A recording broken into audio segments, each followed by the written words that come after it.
seemed like there was this, you know, these people pitching this stuff and nobody was talking about it. So I made this random video just basically screaming about, you know, all these scammers online. And unlike my previous work, which kind of had resonated, like it had gotten some reactions, but not much. What I noticed is it resonated with people beyond the views, if that makes sense. Like I was just like, there was something different about the reaction to it. Like, and you know, victims would reach out to me, they'd be like, hey, I'd been scammed by this guy and I didn't realize what was going on. And you showed me, you know, sort of like how the whole scheme worked. So AD News. I decided to start pursuing it step by step. And at first it was like just me discovering like, well, what is this? Well, how does this scheme work? Okay, so I buy this course and then what?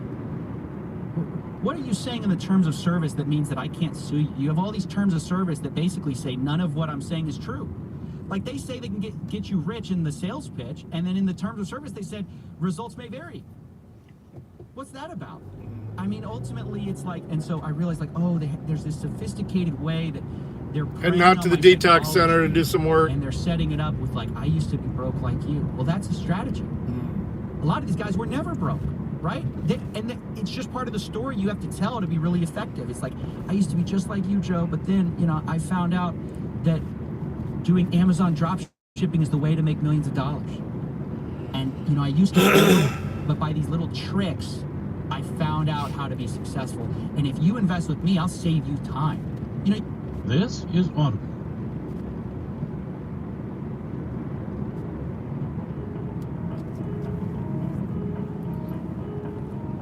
You had a good detoxing? Macmillan Audio presents you need a good The detoxing? New Right, Do you?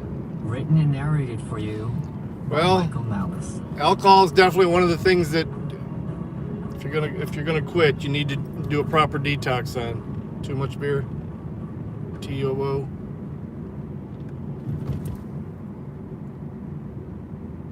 Chapter 1. This is your welcome. And indeed, what is the state anyway but organized banditry? What is taxation but theft on a gigantic, unchecked scale? What is war but mass murder on a scale impossible by private police forces? What is I think he's conscription but contemplating mass it, it sounds like. It Can doesn't sound like anyone he's really envision going to a do it. private police force getting away with a tiny fraction of what states get away with, and do habitually, year after year, century after century? Murray Rothbard. I made it my goal to bring sanity and clarity to North Korea. I traveled to the DPRK in 2012 partly for the purposes of doing research for my book, Dear Reader, the unauthorized autobiography of Kim Jong-il. At the time, much of the press was focused on how suicidal and crazy the North Korean regime was. Through my work, I sought to demonstrate how absurd this is. If they were suicidal, they were very bad at it, having outlasted the rest of the communist dictatorships other than Cuba.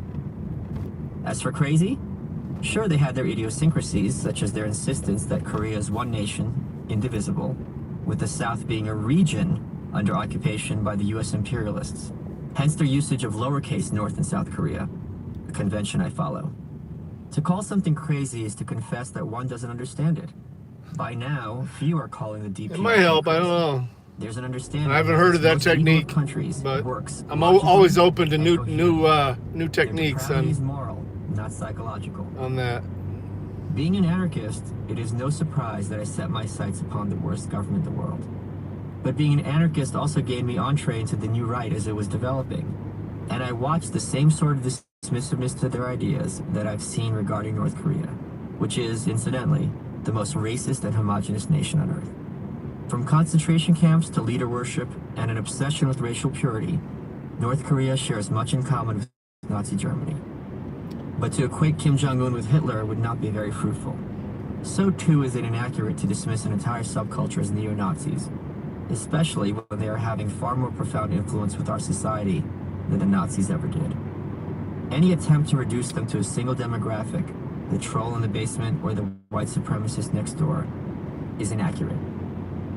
Thomas Sowell once wrote, "Nobody is equal to anybody. Even the same man is not equal to himself on different days." Jim's blog took this one step further and laid out the central thesis of the movement as, The fundamental realization is that all men are not created equal, not individual men, nor the various groups and categories of men, nor are women equal to men, that these beliefs and others like them are religious beliefs, that society is just as religious as ever it was, with an official state religion of progressivism, but this is a new religion, an evil religion, and, if you are a Christian, a demonic religion. If taken at face value, unequal can have the benign meaning of celebrating our differences. More often, however, it has been used in far more nefarious senses, ranging all the way to full-blown racism. Therefore, though terms like New Right and Alt-Right are used in various ways in various contexts, for the purposes of this book, the New Right is defined as a loosely connected group of individuals united by their opposition to progressivism, which they perceive to be a thinly veiled fundamentalist religion dedicated to egalitarian principles and intent on totalitarian world domination via globalist hegemony. This is a broad definition that encompasses several subgroups. The most well-known faction is Anna would be alt-right, loving this. which includes members of the New Right who perceive race, not racism, to be one of the most important social. They have anything good to eat there today? The most important one. The alt-right isn't wholly composed of I'm stopping at neo-Nazis, Speedway white if nationalists, not. and white supremacists. I'm gonna stop anyway and but get a those cup of groups coffee. do But have significant representation within it. In the 1940s, more white supremacists and white nationalists gave their lives fighting the Nazis than did urban male feminists. To say the alt-right and the Nazis are synonymous, all right. especially when the press does so, I'm grabbing can something have profoundly dangerous consequences. from the At the very Speedway. least, an innocent media mistake or I did remember your can be taken as proof that the press is juice, lying. by the way. And from there, it is fairly I'm gonna easy have to to top convince mine the off, too. listener to write off the media entirely. The question of what to do with the government once progressive hegemony is destroyed forever is where the New Right is perhaps at its weirdest. Racism and white nationalism can safely be described as reprehensible by today's standards, but the ideas are hardly unusual or unfamiliar. What's unusual is finding people who What's that mean? openly.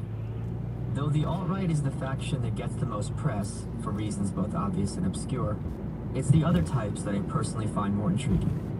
I once had dinner with another anarchist who had also... Hold that thought. I'm about to go into Speedway. So what are their actual answers? I asked him. Oh shit. They want to Now restore in the charge stewards, of he told me. 27 This detox didn't seem beds and particularly 23 new or inch beds. controversial. All about It sounded like typical Rudy Giuliani law and order republicanism. Fuck. So who would be these stewards? Oh, no, he laughed. Not the stewards, the Stuarts. They want to restore the Stuart dynasty to reign over America. See, they think we anarchists are crazy, utopian, and unrealistic. So the sane, realistic option is to bring back monarchy to the United States. The New Right is not a geographically proximate movement. It's more frequently represented by that one kid in his town networked with his counterpart in another state or another country. As such, in a milieu that's relatively new and sort of a Wild West when it comes to ideology, all sorts of 344. Yes, it's 344. Fuck. including monarchism, though not a new king. No, only a descendant of the old one will do. Once one dismisses the mainstream or even marginal worldviews within a culture, They will be. something has to take their place. As long as we keep doing the right thing. I'll be right back. I'm gonna grab I say something. that as an anarchist. And the fringe is where both innovation and insanity lay. Sometimes innovation seems like insanity because one hasn't encountered such concepts before and can't quite port them to one's own frame of reference. And sometimes they're just genuinely batshit. As the union leader Nicholas Klein said in 1914, first they ignore you, then they ridicule you, and then they attack you and want to burn you, and then they build monuments to you. Cranks are a byproduct of free thought and a consequence of liberation from orthodoxies. In other words, it takes work to determine whether an ideology is insane or innovative or a mix. Even if the New Right solutions were all incorrect, that wouldn't mean their criticisms were inaccurate as well. Many of my friends expressed concern as I began swimming in New Right circles. I was amiable with people who were amiable with Nazis, and on more than one occasion I met someone who thought that the JQ, the Jewish question, was the most important thing when it comes to politics. I'm very fortunate to live in New York City for many reasons. One of these is the privilege of having to deal with anti-Semitism far less than I would in many other parts of the world. I do empathize with leftists when they talk about how pernicious racism, actual racism, can be. I recall vividly how my father told me that one of his college professors back in the Soviet Union patted him on the back and said, "You're one of the good ones." "You're flying close to the sun," my buddy Camille warned me one night at dinner. It wasn't a judgment, but a statement of fact, and frankly, one that I agreed with. Camille was an anarchist as much as I was. Is it crazy that he's Jamaican but doesn't identify as black? And very contemptuous of how accusations of racism play into American culture. Well, I told him, that's kind of my thing. The cover of my biography, Ego and Hubris, depicts me flying over the sea, blissfully unaware that my wings have ripped away. Whether I'm meant to be Icarus or Lucifer fallen from heaven, the danger remains the same. Why do you want to talk to these people? He wanted to know. It was a question I'd asked myself many times. I have a friend who is a very successful entertainer. He grew up in South Central Los Angeles, and by all accounts, should have been just another young black male statistic. He couldn't finish high school because he kept getting into fights with people. At one point, even getting into it with the cops. This led to him getting expelled from school after school until he had no place left to go. Now, however, he's a family man who has made a real name for himself. He is also one of the most admirable people I know, and he has taught me a great deal about both show business and life in general. We frequently discuss politics, and since his upbringing was so different from mine, I always try to listen. He never fails to have something insightful to say, even when I disagree with him, because his perspective is so much unlike my own in many ways. "No one ever feels sorry for black men in this country," he said one day. The statement seemed like an absurdity. After all, how many people marched when Trayvon Martin was killed? But later I understood what he was getting at. There's a television series called Beyond Scared Straight, and, I think, these are the black men he was specifically speaking about. The series deals with at-risk kids who are going down a dangerous path. They're sent to spend a day in jail, living with the inmates, in hopes of knocking some sense into them. Overwhelmingly, these teens are black males.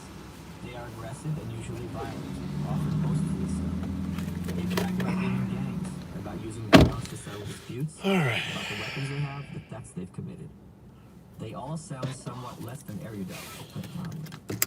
In alt-right parlance, each of these Let me get caught up here. Proclaimed by the press as a good boy who didn't do nothing wrong, hence the slur "didn't do," and who is somehow simultaneously starting to turn his life around. Given how many of them end up shot or in jail, Oh no, she won't be. is that being in a I'll make sure of it. is the most dangerous job in America. We know how to take breaks. It's hard to feel sorry We're taking for one these young Sunday, men going to a because hockey they're game, predators by their own admission. They chillaxing. laugh about the crimes they've committed against other people. We may be going to The Lupper dinner or lunch. remorselessness they proclaim does not speak to having a sense of hope for their future. They claim to be Yeah. dangerous. Their actions have been dangerous in the past, and there's every reason to believe that they're going to be dangerous in the future. Their own families send them to the Scared Straight program as a last resort, often being afraid of sharing homes with them. The overwhelming majority of these young men seem irredeemable. Time and again, the updates at the end of the show demonstrate that they haven't changed their ways and have continued to engage in their violent criminal behavior. It is hard, if not impossible, to feel bad for someone who steals from, threatens, or actually lays a hand Brooklyn. on their own mother or grandmother. I am not a Christian, and the idea that every person can be saved, that every person is worth saving, is a view that I was never taught and personally do not hold. Yet one of the things I found compelling We're driving about an hour is how these young men's demeanor to a changed detox as center they to changed. do some computer work. These were criminals who had similar upbringings, came from the same streets, and exhibited the same behaviors. Every so often, the inmates managed to get through kids because they spoke the same vernacular and lived the same experiences. This is how I feel when I interact with We're listening to The New Right by Michael Malice. horrible people. Yet, in my view, to be defined by one's ideology is already problematic. To be unable to associate with those you disagree with, within limits, to think there's an absolute correlation between one's politics and one's character, is something I find reprehensible. The personal is the political is a totalitarian progressive decree that I reject entirely. To reduce every individual one encounters to their race, gender, or ethnicity is something that is unacceptable in one's friends. I find it vile that for many of these people, anything I do or say is simply a function of being a Jew. Whether I act one way or in the complete opposite, either would somehow be taken as a function of being Jewish. Just as with the left, if you can ascribe motivations to others, then it's easy to prove what those motivations are. I knew going into this project that the anti-Semites, the undiluted ones, would regard anything I did as illegitimate. There was simply nothing I could do that they would be satisfied with, since their worldview, much like progressives, is strongly grounded on impugning their foes' intentions. Some of the alt-right like to accuse Jewish people of shape-shifting, meaning identifying as Jewish when it's convenient, but then identifying as white when that suits us. This isn't a function of Judaism so much as it is a function of language. So you can't do both? You can't do It was that? commonly believed that eating high-fat foods would make a person fat, hence all the low-fat foods clogging supermarket aisles. It seemed to make sense because the words are identical. Judaism has a genetic component and a cultural one, as does whiteness. It is the terms that are imprecise, not the speaker. One can be Jewish and white, or not white, in the same way that being tall doesn't preclude someone from being, say, left-handed. Let's add to the fact that it is not at all clear whether Middle Easterners are considered white. Many contemporary races say they are. Ice cream elements. Many historic racialists said yes due to features. Similarly, white can mean of European descent, or it can specifically refer to wasps. For some people, not just in the alt-right, Jews are simply an abstraction. Is Jon Stewart and Debbie Wasserman Schultz and Chuck Schumer on their televisions not merely disagreeing with them, but condemning them as stupid or evil or both? The left is very big on optics, but feels, with reason, that to acknowledge and adjust for the wrong kind of prejudices is granting them power. The problem is that in a democracy, prejudices have power regardless. They influence how people vote and how they contribute their money. The right wing deals with trade-offs, while the left simply pretends costs don't exist or don't/shouldn't really matter. I remain convinced that among the alt-right there exist young people, especially young men, who are not lost to the world. I am certain that some can be turned away from the path they are currently on, that for myriad reasons they haven't been able to or haven't felt able to choose better, and that they aren't beyond hope. Like with the scared straight kids, many or even most are a lost cause. But what's the point of being an author and a pundit if I can't persuade people? Even if 98% of people who hear me out dismiss what I have to say, 2% is still a huge number. One of the biggest ways that gays and lesbians achieved acceptance in the United States was through a sort of ambassador program. As more and more men and women came out of the closet, it became harder and harder to stereotype and dismiss an entire population. An ambiguous them, defined only by sexual practices that many felt were unappealing and therefore bad and therefore wrong, are easy to ostracize. They only exist as an abstraction after all. It's far harder to hate one's uncle or cousin, even if they act in stereotypical ways. The more common impulse, especially among young people, is to seek common ground and understanding of one's loved ones, rather than condemning and alienating someone who doesn't seem to be causing any harm whatsoever. DUI checkpoint tonight. But I would much rather be naive than cynical. The cynic is the man without hope, who projects his hopelessness to the world at large. Or perhaps I will be the Jew who validates their anti-Semitism after all. What statistics teach us is that within any group, there will be a distribution. A group of tall people will have someone be the shortest.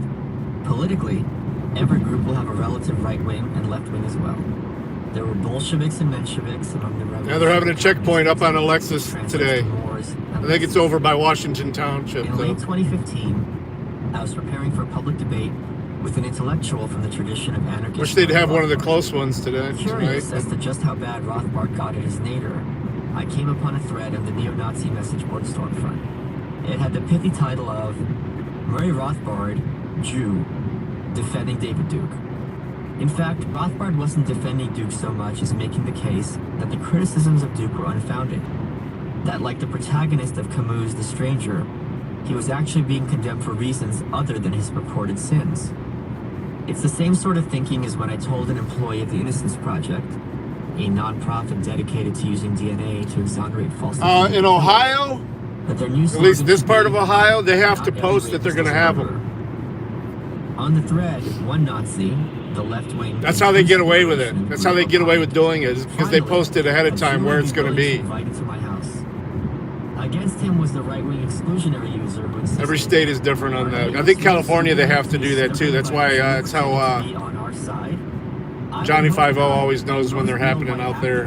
Here are a little more savvy and intelligent. Yeah, that's how they get away with doing them. Finally, there came the moderate position, which attempts to take the best of both sides, but ends up being ineffectual. They're unconstitutional no matter what, There are some good, decent but they Jews have out to there do them every who once in a try while to because they get grant money for it. But they are few and far between. It's much safer trusting no Jews at all than trying to pick which few you should trust. I completely understand why they do it, and I agree that people that are intoxicated should not be driving. Even within an ideology, whether Nazism or progressivism, one will find a continuum of thought and adherence to the worldview, and one's adherence might change constantly. It's still a violation. Conservatives, blind to history, is how The the Fourth nuclear Amendment. family is the height of stability. Yet the nuclear family is rarely stable. I'll let them know that if I'm ever standing up. So to condemn people for their ideas in a blanket way, as opposed to condemning ideas or actions themselves, is to miss certain opportunities. One of the great accomplishments of Martin Luther King, and apologies for invoking him since it has become so banal, is that he managed to bring prejudiced people to his side. So Attitudes in the South toward blacks and their place in society were changed by viewing well-dressed men and women attacked by dogs and blasted by fire hoses. The starry-eyed might claim that prejudice was thereby eliminated, and in many cases that was surely true. But a more modest view is that many people, still maintaining antipathy toward black Americans, found the visuals to be repellent.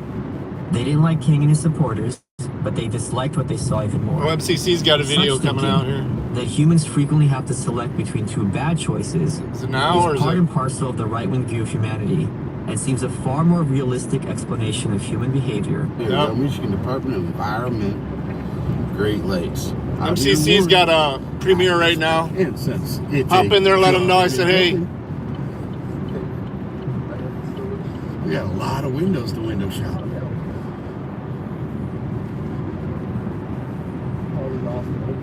Yeah. I don't see anybody in these cubicles right at the windows. So far.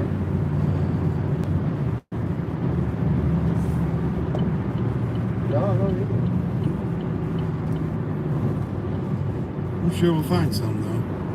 Michigan Constitutional Crusaders got a premiere right now. Pop in there, let them know I sent you. Somebody just standing there when we pulled up.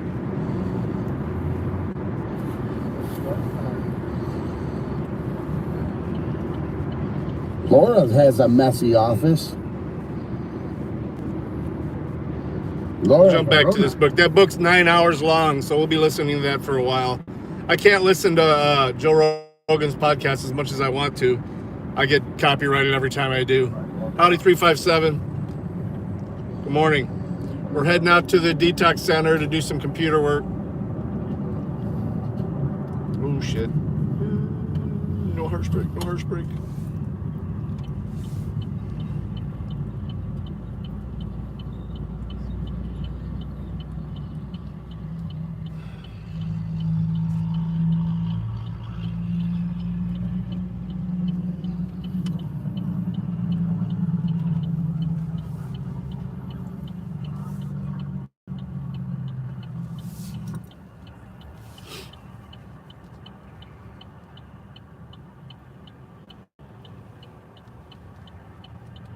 Wow, I'm dropping people here.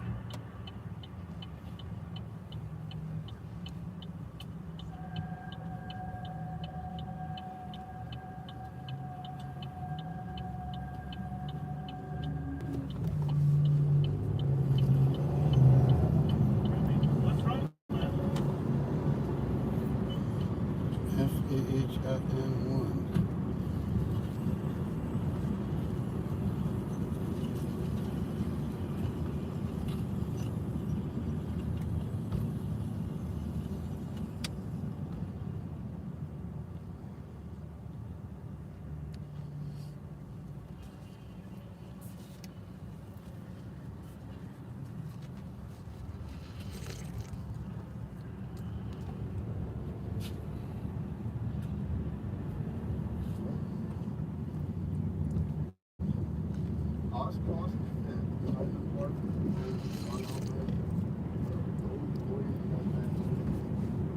Yeah, it's state property.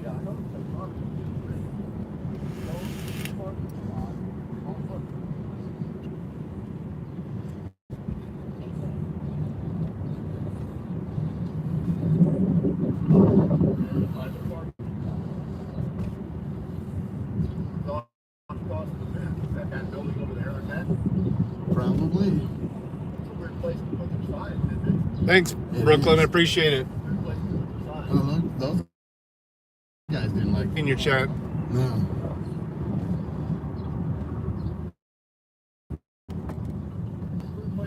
So, Dirty Dog. Yeah, it is.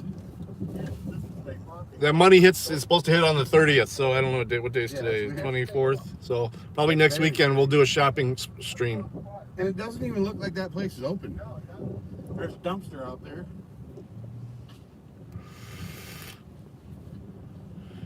I got an extra 25 from Oh, there are break rooms right here. Brandon Mitchell as well, so we'll combine that into it. We'll probably end up getting like 5 pairs, In the break room. depending on how much they cost. Hi. She smiled and waved. We might be able to get a deal if we buy a few of them. We'll probably come right out here though to this Meijer.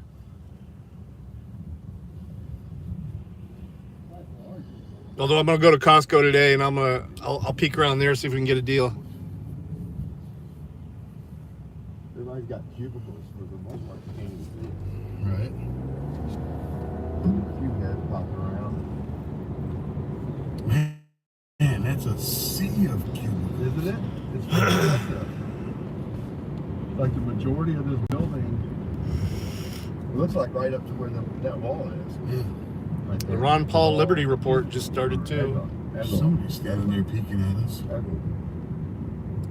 It was weird seeing Crowder. I didn't even realize Crowder was actually going to do Friday streams as well.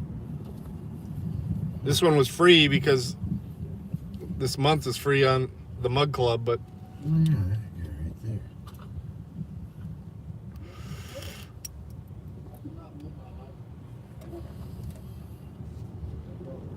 That's Trevor Zalewski. Yeah, that's Trevor Zalewski right there looking at us. Hi, Trevor.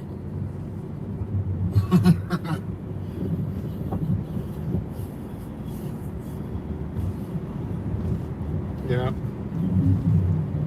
Yeah, 357 here in Ohio. They actually have to post it ahead of time as well on social media. They usually do it on Twitter. The sheriff's department does. And honestly, the sheriff's department, they always try and be cute in their posts.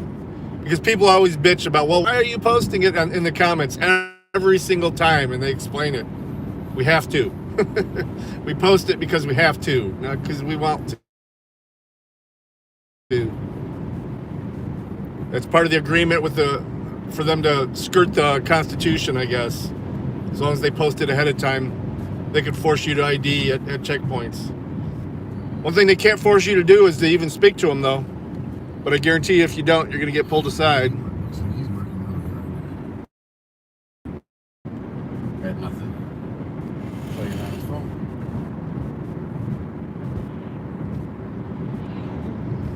Thinking about going out there and recording tonight. It's from Eastern time, 8 p.m. to 1 a.m. We'll see if they actually run it the whole time, because they have to do that part of their federal funding, you know, our money, basically. It's our what, so they're like, oh no, it's not local dollars, it's federal dollars. Where do you think federal comes from, dipshits? This is Rick McGregor. It always cracks me up when they say, oh, we're not spending local tax money on this. We're not spending local stolen money on this. It's federal stolen money. Oh wait, it's still stolen from you. Every fucking paycheck. Run,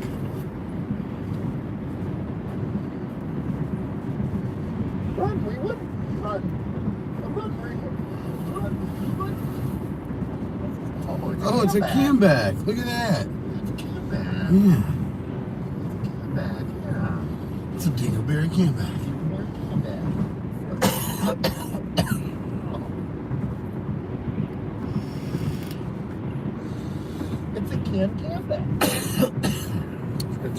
shit. It's charging now. I forgot. I got an extra cord plugged in here now.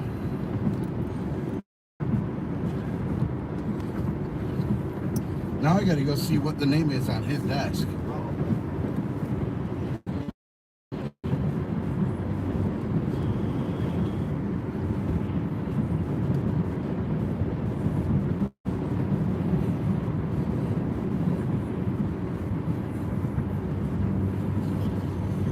Yeah, Stephen Moorhead.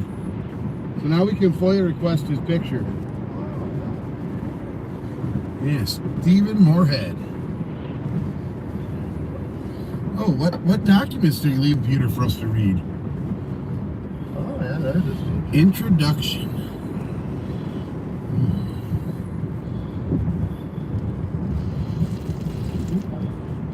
We prepared this report to document the results of a baseline environmental assessment.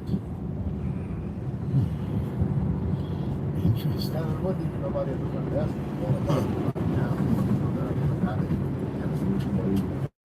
So yeah, I'm gonna record on the way out, and I have to stop at Costco on the way back, so I'll try and bring you guys in. But the signal inside of Costco's so bad, especially that time of day. Probably it's gonna be bad, but I don't care.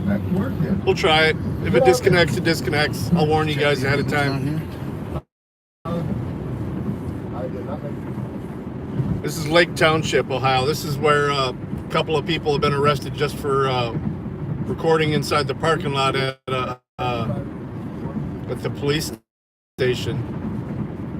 One of them is a frauditor streamer too. He got arrested. Oh, this is like a classroom right here. It was funny as hell. Hey, Chopper. Now that was some funny stuff. He was trying to make a video on how you should do it without antagonizing the cops, and they came out and cuffed and stuffed him anyway. Uh-oh, she's following us around and she's on her phone. Oh, no.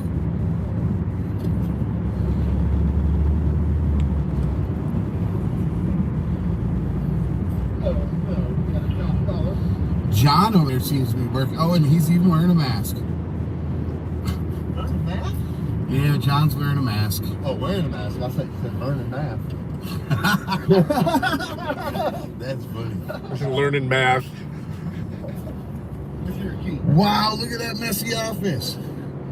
Holy crap, is that a pigsty? Jeez. Probably the most productive person there. Right there is messy. Yeah, right there. Here's the key.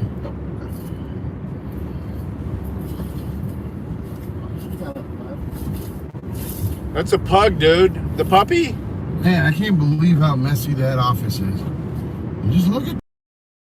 Or did you send it to me? I didn't get anything from you, man. How does she ever find anything in there? Unless I didn't see it come through. Chopper. Okay, I got it. Absolutely. Wait, this is Doc. It was me sending you a message. I don't have anything new from you. Stuff piled all up underneath the desk. All right. Yeah, if I get it, I'll show it. That is horrible. God.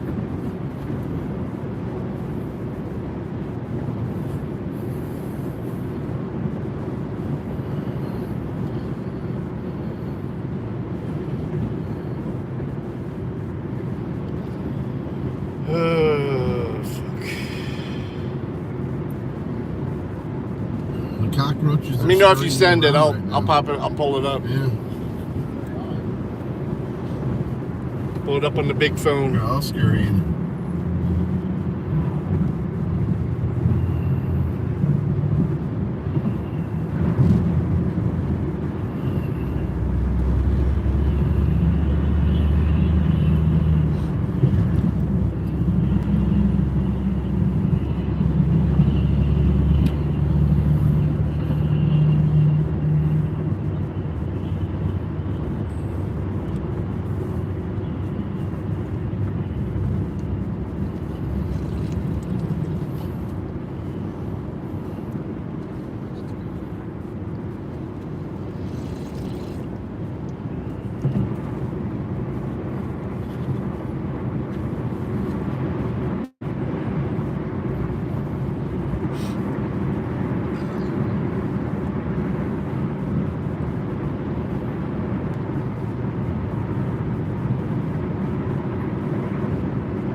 was it? Well, back to the book. Then the idea that prejudice was or can be somehow totally or even largely expunged from a culture grounded in it. In January 2017, shortly after Trump's inauguration, I was disturbed to see Richard Spencer, who coined the term alt-right, getting sucker punched in the face. He obviously didn't suffer major damage, wasn't knocked out, and I doubt even had a bruise. Yes, Spencer is pretty much actually a National Socialist, but I still wrote an article attacking the violence. My main point was that we live in a culture where everyone working for President Trump is brazenly referred to as a white supremacist or a Nazi, even Jewish advisors like Jared Kushner. If punching Nazis becomes permissible in any sense, that means actual Jewish people, not to mention, say, Sarah Huckabee Sanders, can be slugged in the face at random. That's a very difficult position to defend on ethical grounds, or, if one is a complete Machiavellian, on strategic grounds. There are very few people in America who are comfortable seeing their fellow citizens being assaulted. Yet if we don't understand people's needs and wants, if people, especially young men, feel unheard, violence is the only other way for them to express themselves. As such, I present this intellectual time capsule of the new right as a burst into the public consciousness. As the Virgil in this inferno, I will be attempting to present logical, rational explanations for the new right's foundational beliefs. They're not crazy, they're not suicidal. They're as American as apple pie. Chapter 2. The Lurker at the Threshold. Mike Wallace. You are out to destroy almost every edifice in the contemporary American way of life. Our Judeo-Christian religion, our modified government-regulated capitalism, our rule by the majority will. Other reviews government-regulated capitalism and the concept of God. Are these accurate criticisms? Ayn Rand. Yes. It all started with the Troll Board. On November 11th, 2011, I went to the Fee Mansion in Irvington, New York, to hear Yaron Brook, executive director of the Ayn Rand Institute, speak about Rand's philosophy. Founded by Leonard Read in 1946, Fee, the Foundation for Economic Education, was the first free market think tank in the post-FDR era, an early proponent of free market views, and the nexus for those principled right-wingers who would be derided as extremists or kooks or both. In 1946, Milton Friedman and George Stigler, who both later won the Nobel Prize in Economics, co-authored a pamphlet for Fee titled Roofs or Ceilings. They argued that rent control, as any other price control, artificially leads to a shortage of supply and exacerbates housing problems rather than helping them. The novelist philosopher Rand, an early Fee advisor, did not take kindly to the publication, claiming it, without exception, the most pernicious thing ever issued by an avowedly conservative organization. She insisted on grounding capitalism in moral terms, not merely utilitarian ones, and wondered, why did Leonard Read hire two Reds, i.e. communists, meaning Friedman and Stigler? She went on in her resignation letter to say, emphasis in original, their basic premise is that everything belongs to everybody, and that the arguing among various factions is only about methods of dividing it up. Now I submit that in a civilized society, one does not include the socialization of My position is that Rand doesn't have all the right answers, but she does have all the right questions, and that puts her far many other people. One of the big differences in myself was that she was a minarchist, a believer in minimal, limited government. I am an anarchist, someone who does not believe in the legitimacy of government at all. There's a joke in these sorts of circles. What's the difference between a minarchist and an anarchist? 6 months. What usually takes people over the line is the work of 19th century abolitionist Lysander Spooner, whose 1869 essay, The Constitution of No Authority, argues that the Constitution has no inherent authority or obligation. It has no authority or obligation at all, unless as a contract between man and man. And it does not so much as even purport to be a contract between persons now existing. It purports, at most, to be only a contract between persons living 80 years ago. And it can be supposed to have been a contract then only between persons who had already come to years of discretion, so as to be competent to make reasonable and obligatory contracts. Furthermore, we know historically that only a small portion, even of the people I'm not then getting them, existing, were man. consulted on the subject, or asked, or permitted to express either their consent or dissent in any formal manner. I got no Those messages persons, from if you. any, who did give their consent formally, are all dead now. Therefore, Spooner concludes, the Constitution has either authorized such a government as we have had, or has been powerless to prevent it. In either case, it is unfit to exist. Spooner's thought has been condensed into one simple meme, his photo overlaid with the caption, "Social contract? I didn't sign shit." Anarchism in this sense does not mean no police, for example. It holds that security would be handled more safely, cheaply, and effectively by private companies, in the same way that UPS had trackable packages for years, while the government post office monopoly routinely lost mail and millions in taxpayer dollars. Rand died in 1982, Reed in 1983, Stigler in 1991, and Friedman in 2006. The Soviet Union was dead and gone, and central planning completely discredited intellectually. It was a different world by 2011, and through it all, that lighthouse of freedom that was the Fee Mansion stayed atop that little hill in Irvington. Having Brooks speak there 65 years after Rand and Reed fell out could be seen as nothing else but a long overdue rapprochement. The crowd at the cold and drafty mansion skewed older and white. As Brooks spoke about the moral case for capitalism, does anyone really think Bernie Madoff was ever truly happy? Many of them nodded out for a spell. After the question and answer period, everyone mingled around. I don't know, Brooke buddy. if he had read Ayn Rand and the World She Made, Ann Heller's authoritative 2009 account of Rand's life. I am more interested Here, I'll send you a Rand's pic, philosophy and you than I am in her biography. you just reply back A bit at and variance attach with the Rand's pics if repeated you. claim That's that easier. her life was evidence that Hang her on. system of objectivism corresponds to reality. One of the people in the crowd was a young man by the name of Here. Jesse.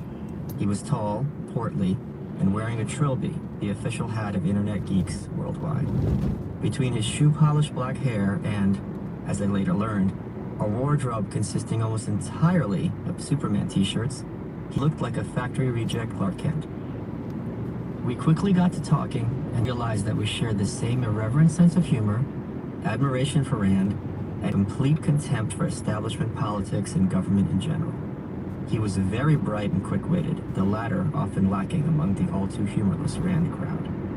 It turned out that Jesse lived 2 train stops away from me in Brooklyn, so we took the Metro North back to Grand Central with a couple of others, had a late dinner at a diner. Oh, I think I accidentally and sent headed you a back to video. Brooklyn. Oh well. Shortly thereafter, he It's added me on resizing Facebook. it, so you should be able to And get shortly it. after that, he added me to the troll board.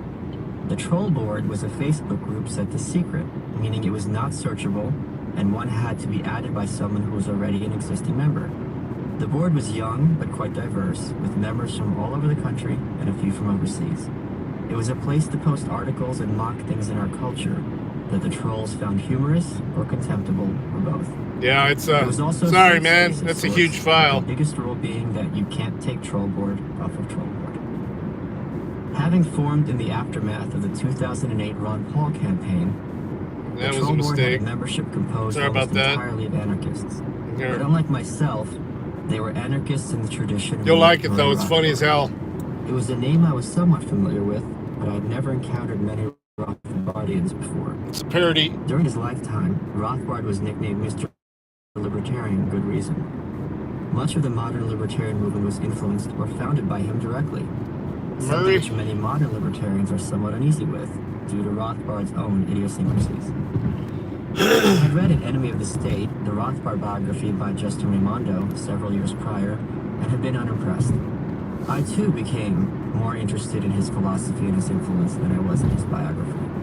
I learned that, especially online, there was a population of people heavily influenced by his philosophy of anarcho-capitalism. They called themselves ANCAPs for short, and their colors were black and yellow. Black being the traditional flag of anarchy, in other words, a flag with nothing there, and gold being the symbol of free enterprise and trade. As time went on with the troll board, I became close friends with many of the members. Once a week, we even got together for a Hoppe Hour, named after Rothbard's protege Hans Hermann Hoppe, author of Democracy, The God That Failed. Conversations about the most esoteric of cultural issues lasted way into the night. At some point, however, certain members began making references I'd never heard and posting links to blogs I was unfamiliar with, such as Jim's blog and Xenosystems. VDare.com focused on immigration, while Amron.com. If you get in the Telegram, you can just set it on Telegram. Do you have a Telegram account? Meaning human biodiversity. The idea. Now that I have your phone different number, I human can send you an invite. Have important inherent biological differences. They spoke of NRX, short for neo-reaction, and the Dark Enlightenment, right-wing strains of thought that were even more skeptical of contemporary culture than even the NCAPs. The term alt-right was not yet a thing. Dirty Dog sends me pictures on short years. Telegram all the time. I use them as thumbnails a lot. Two of them anyway I have. The pseudonym of programmer Curtis Yarvin. He sends me good ones. Moldbug's blog was called Unqualified. He sent another one today. And it was as remarkable for its radical ideology as for Yarvin's use of seemingly interminable I hate this phone. terms. It was Moldbug who formulated the concept of the cathedral, pointing out that the left is the party of the educational organs, at whose head is the press and universities. This is our 20th century version of the established church. Here at UR, we sometimes call it the cathedral. He goes on to explain that in post-1945 America, the source of all new ideas is the university. Ideas check out of the university, but they hardly ever check in. Thence, they flow outward to the other arms of the educational system as a whole, the mainstream media and the public schools. Eventually, they become our dear old friend, public opinion. This process is slow, happening on a generational scale, and thus the 45-year lag. The cathedral, it will not help, I guarantee. With its informal union of church and state, is positioned perfectly. It has all the advantages of being a formal arm of government and none of the disadvantages. Every time I run into a technical issue with anything, and believe me, I do a lot. Deep breath and take a step away for a minute. It certainly bears no responsibility for the success or failure of said policy. I don't know if it'll work for you, but it gets helps to me. program the little worm that is inserted in everyone's head, beginning at the age of 5 and going all the way through grad school. If anyone is in an obvious position to manufacture consent, it is, as legendary commentator Walter Lippmann openly proposed, first the journalists themselves, and next the universities which they regard as authoritative. For example, we can ask, which set of individuals exerts more influence over American journalists? American professors or American CEOs? American diplomats or American generals? In both cases, the answer is clearly the former. Which means that you have no rational reason to trust anything coming out of the cathedral. That is, the universities and press.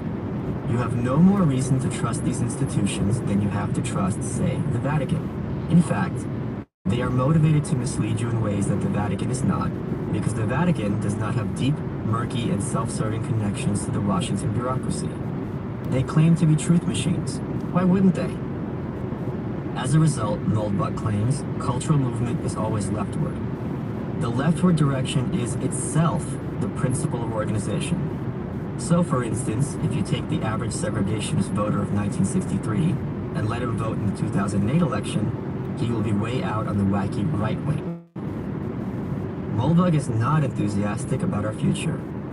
There is simply no power in the world, not even obviousness, that can displace our present economics faculty or dislodge them from their lock on policy. They have tenure, after all. They're scientists, which means that if you oppose them, you're an ass. And they will remain in power until someone drives a tank or two into Harvard Yard. Which, come to think of it, doesn't sound like such a bad idea at all. Here Moldbug is channeling Rand, who explicitly said, the universities are the real villains in the picture, and that those who didn't go to college are more intelligent and better informed and less easily fooled than the people who did go to college. True. By now, this concept of the cathedral has seeped into common parlance, with lots of indoctrination there in college. Discussing media-constructed narrative. The late Andrew Breitbart saw this as essential, writing, "The left does not win its battles in debate. It doesn't have to. In the 21st century, media is everything. The left wins because it controls the narrative. The narrative is controlled by the media. The left is the media. Narrative is everything. I call it the Democrat media complex." But the cheers against Jeb and the other Republican contenders during the campaign showed that this framework was about much more. This is an than older book, hating the obviously. Democratic Party, which is itself not synonymous with the left. One book that feeds into New Right thought is The Nurture Assumption by Judith Rich Harris. Unlike the left-wing premise that we're all malleable by society, Harris points out that much of the development of the individual is genetic, innate, and internal. She also demonstrates that children define themselves not by unity, but by opposition. They don't identify with their parents because parents are not people like themselves. Parents are grown-ups. Children think of themselves as kids. However, if there are enough of them, they think of each other as girls and boys. When only one group is present, groupness weakens, and self-categorization shifts in the direction of me and away from us. That's when you get within-group differentiation. That's when members of a group jockey for status and choose or are chosen for different roles. This applies just as easily to adults. When it comes to progressivism, the New Right is united. But without that common enemy, there was very little in common to be had. I knew enough about how ideas permeate the culture to see that this movement was going to go somewhere. The ideas were not new per se, but they were novel in how they were being discussed and promulgated. At its most basic, it was both a healthy and a toxic approach to confronting leftist talking points of the moment. For all of progressivism's blather about confronting racism and racists, it is very rare for a progressive, very rare for anyone, to find a coherent racist, in some sense of the term, who can challenge them on their views and have a rational, intelligent conversation about them. Some racists do still have all their teeth, after all. Soon enough, I found myself invited to go down the rabbit hole. Twin Peaks: Fire Walk with Me was the 1992 prequel to David Lynch's iconic and recently resurrected television series. At one point in the movie, FBI agent Dale Cooper, Kyle MacLachlan, walks into the office hallway and stares up at the security camera. He walks into the adjoining room with the security monitors and sees the empty hallway on the screen. He returns to the hall, stares up at the camera again, and then goes back to the monitors. The officer manning the station looks over his shoulder at Cooper, wondering what he could possibly be looking for. As Cooper tries for a third time, the long-lost agent Philip Jeffries, David Bowie, steps off the elevator behind him. Now, when Cooper returns to the monitor room, he sees himself standing in the hallway on the screen. Understandably panicked at the seemingly impossible visual, Cooper rushes down the hall, calling for his supervisor. Putting Cooper off for the moment, the rest of the team wonders where Jeffrey has been for all the intervening years. "Listen," Jeffries tells them ominously, "I've been to one of their meetings." The scene then cuts to a room full of characters who are meant to be spirits of evil. The actors had been filmed moving in reverse, even speaking in reverse, and then that reverse footage was played backward. The end result is a nightmarish analog to the way people actually speak and move. Every motion, every syllable is not quite correct. I might be one of the few people who knows how Agent Jeffries felt, because I too had been to one of their meetings. Although the Twin Peaks entities lived above a convenience store, the nature of which is never made completely clear, the meeting I had attended was inside a Chelsea townhouse. It was held in October 2014, when the movement's identifier on Twitter was #NRX. Salutations, my motley crew of reactionaries, monarchists, thought criminals, rapscallions, skipscaps, and scalawags, the invite began. Already I was a little confused. I didn't know what a skipscap was, and I wasn't sure that scalawags existed outside of a nautical context. My biggest idol is Alexander Hamilton, which I guess makes me monarchist adjacent.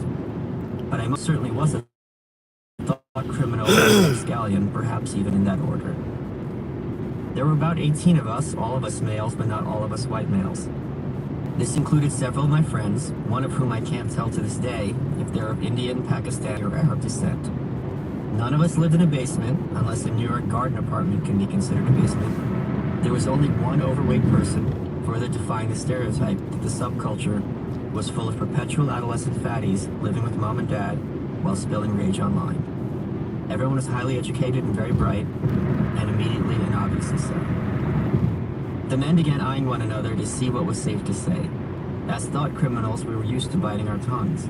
As skipscaps, well, I don't know. I'm part Native American, one guy said in response to another's gently probing questions. Sorry, the other man laughed. I guess everyone is trying to figure out everybody else's genotype and phenotype. You mean like Mark Shea? It was the most insider of references possible. As uncomprehending and credulous media types began sniffing around the scene, many NRX members decided to play into their preconceptions and make fools of them in the process. A blogger named Mark Shea accordingly posted on the Catholic site Patheos, I was initiated into the first stages of the Dark Enlightenment, which involved me stripping down naked so people could inspect my phenotype. I was then given a series of very personal questions, often relating to sexual matters. I was then told to put on a black cape. I really regret doing this, but at the time I was younger, more impressionable, and eager to please. Phenotype refers to how an organism presents visually, whereas genotype refers to an organism's genetics. Many genetic illnesses come about when both parents are genotypic carriers, but phenotypically displays the norm. The idea, however, that one's phenotype is open to inspection via stripping down is basically a dick joke, and yet it was taken at face value. As we gather around for steaks around a long wooden table, I thought back to a previous dinner party I'd attended, one held in Brooklyn a couple of months prior. Depending on one's perspective, it was either a fortuitous coincidence or a sign of America's demise that every single individual there was either a first or second generation immigrant from a different country. Being somewhat of a dick, I knew better than to let such an opportunity go to waste. Let's go around the table, I suggested, and tell one another who our people hate. We don't hate anyone, one girl insisted. This was not how human beings operate. Well, who borders your home country? Oh, we don't hate them, we just think they're dumb. As a lifelong New Yorker, I enjoy that diversity. Actual diversity, not a euphemism for having one black person there. But as an intellectual, I also enjoy the diversity of the neo-reactionary dinner. I knew that everyone would have their own unique and well thought out, to the point of tunnel vision philosophy. Still, I felt a bit like an imposter, a tourist, and a dilettante, and not for the first time. The Jewish question is a never-ending topic in alt-right circles, especially given the vocal group that insists that the JQ is the only question that matters. As such, anyone in this loose subculture will frequently be tweeted at about the issue. Some are so convinced that their worldview is inseparable with anti-Semitism that they assume that I must share their perspective. More than once, I've had to reply, is this where I tell you that I went to yeshiva? As we went around the table making introductions, my concern was that I didn't want the hassle of trying to speak for all Jewry. Nor did I want to talk to someone, have an interesting conversation, and then have to discover that he was an anti-Semite. Finally, I didn't want to validate the common anti-Semitic trope that Jews are sneaky and deceptive. One of the techniques I use in my general life is to utter a marginally provocative statement upon first meeting someone. Their reaction will be visceral, and more importantly, it will be sincere. A funny person will laugh or build upon my comment, perhaps with some sort of comeback. An eye roll is fine too, registering disapproval, but also recognizing an offhand comment isn't a big deal. The ones who make some face are the dangers. These are the ones who are unable or uninterested in hiding their distaste. One by one, everyone stood up and introduced themselves, who they were, what industry they were in, where they were from. Finally, it came to me. I'm Michael Nallis, I announced, and I'm here representing ZOG. ZOG is an acronym for Zionist Occupied Government. Many in the New Right are philo-Semites, viewing Jews as the acme of intelligence and admiring the Jewish people's ability to survive millennia of assault. They recognize that American Jews are frequently progressive, but they also recognize that Jewish contributions to culture and politics cover all political persuasions. Most importantly, they perceive being Jewish as akin to being like any other sort of ethnic American, largely a non-issue, especially on an individual level. Then there are the rest. When I made my triply absurd comment, I quickly scanned the room for everyone's reaction. Most burst out laughing. The rest either made an expression of displeasure or had no reaction whatsoever. Immediately I could guess who I was dealing with, who would perceive me as a person, and who would think of me in the context of the identity politics that they supposedly abhorred. I knew that my presence there would make the latter types uncomfortable. What is he doing here? I knew that, and I was delighted by it. In the conversations that followed, both at dinner and in the study afterward, I encountered ideas that I'd never heard before, and they were being backed up. Godwin's law states that, as an online discussion grows longer, the probability of a comparison involving Hitler approaches 1. Invoking Godwin is an assertion that someone has gone off the deep end in terms of hyperbole. Only Hitler was Hitler, not even Mussolini was Hitler. With neo-reaction, there is a similar law, almost a corollary. It doesn't have a name, but the law can be stated that, as a neo-reactionary discussion grows longer, the probability that the conversation becomes, "We never should have entered World War II," approaches 1. Pat Buchanan even wrote an entire book on the subject. His 2008 New York Times bestseller, Churchill, Hitler, and the Unnecessary War, argued that both world wars could have been avoided not just by the United States, but by England. For some reason, the quotation marks around the Unnecessary War are on the title page and cover. Or mistake. There's some hidden, deeper truth. The argument against World War II is not hard to grasp, though it seems insane for many to hear, even as a hypothesis. The starting point is simple. We did not prevent the Holocaust. Therefore, if we hadn't entered World War II, all those millions of people would have perished regardless. As unpleasant as it is to hear, it's a wash. Neither in actual history nor in a parallel universe is Auschwitz prevented.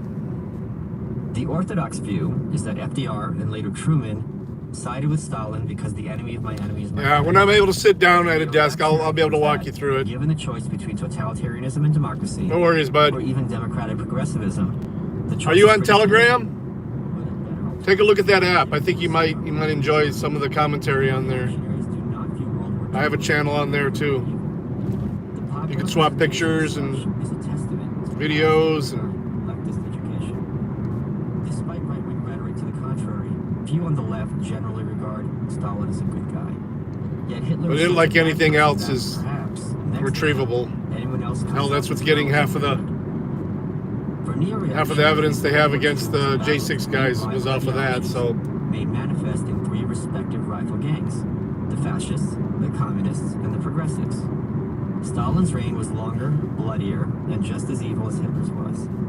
but I don't put anything before matters. Stalin had no issue with the forced migration of entire Telegram, cities it's- throughout the Soviet Union. You said something about WhatsApp. It's His intentional starvation of millions of I think it's a more secure version of recently been like that. recognized as an act of genocide. It's like a chat app. Finally, and crucially in terms of comparison, Stalin was planning an assault on the Soviet Union's Jewish It's a bit more population secure, right though. before his death in 1953. Years after the Nothing could Holocaust stop a started. court order, but As one person put it, which murderous ideology should I be worried about? The one that won or the one that lost? In the logic of the evangelical left, to claim that someone is as bad as or even worse than Hitler is literally incomprehensible. It's almost like asking if Judas was in fact a hero, because his betrayal is what allowed Christ to fulfill his earthly mission and redeem all of humanity. To bring someone to parity with Hitler is perceived as mitigating Hitler's unique evil, or even downright defending him. It's a very touchy subject. Hitlerism didn't happen all that long ago and all that far away. It remains the slipperiest of slopes, and understandably so. The neo-reactionary view is that the United States should have bided its time and let Hitler and Stalin battle each other to the death, or at least to a stalemate. Then it would have been far easier for America to come in and finish them both off. Alternatively, we could have finished off Hitler at a later date, in which case the outcome would still have been an Allied victory, albeit with a far weaker Stalin. A weaker Stalin might have meant a free North Korea, different outcomes in Maoist China, or even a non-Maoist China, saving 45 million Chinese in the process, and freedom for the Soviet satellite countries like Czechoslovakia and Hungary. None of this is plausible if one thinks of World War II as a crusade, a religious war between the progressive children of the light against the fascist children of darkness, with some Stalinist moral ambiguity that we don't need to talk about at the moment because it ruins the story. This is also to ignore the fact that it was Stalin's forces that reached Hitler's bunker first, not ours. But once one starts questioning fighting Hitler, one might start questioning fighting some of Hitler's ideas. One of the most heretical buzzwords in contemporary culture is the specter of eugenics. The science, or pseudoscience, of eugenics holds that some genes are better than others, and that we should encourage the better ones to reproduce and discourage the worst ones. Expanded, this means that certain people, often those of a given race but not always, shouldn't reproduce for the sake of humanity. Taken to its logical conclusion, i.e. divorced from moral reasoning, this leads to things like forced sterilization and even genocide. The Nazis were the most famous and thoroughgoing practitioners of eugenics in human history, and as such, in common parlance, Nazis equals eugenics equals worst thing ever. Yet eugenics is practiced every single day all over the world. Yeah. It is practiced in its horrific sense, as with selective gender abortion and the killing of female infants in societies that view male children as more desirable.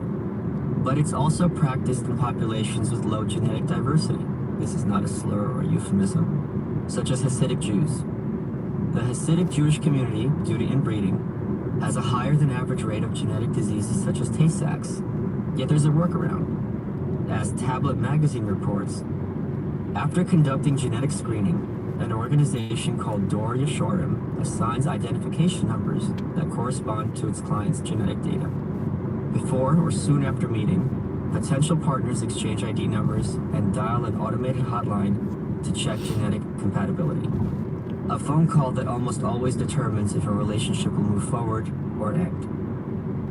As of 2012, approximately 67% of infants with Down syndrome have been aborted. Does that mean that inside the breast of every expectant mother beats the heart of a Nazi eugenicist?